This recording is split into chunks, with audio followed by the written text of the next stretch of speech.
It's a new year and you might want to try out a new restaurant. But before you make your reservations, check out this week's restaurant report card. First up is Fusion on Wilson Boulevard in Newberry. The restaurant scored a 70, our lowest grade this week. According to the report, dirty dishes were marked as clean. The inspector also found a buildup of heavy black grime inside the container used to store seaweed wraps. There was also a cleanliness issue with non-food contact surfaces. Grease, grime, and debris buildup was found on the inside and outside of equipment, as well as the prep table, counters, and areas used to store clean dishes. Over in West Columbia, Arianas Greek restaurant on Sunset Boulevard scored an 88.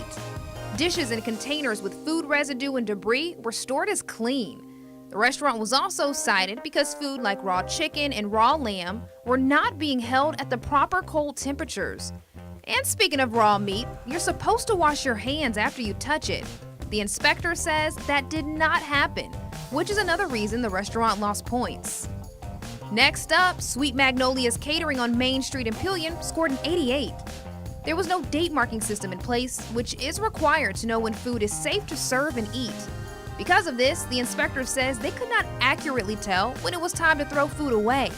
Another issue, the restaurant did not have a consumer advisory for undercooked foods, which is required by DHEC. The purpose of this advisory is to make sure you know about the increased risk of eating undercooked foods.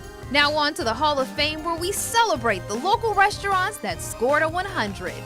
Ward's Barbecue in Sumter, Latino Supermarket in Saluda, Chin Family in Columbia, GB's in Cordova, Mount Moriah Soup Kitchen in Camden, and Books on Broad and Coffee in Camden.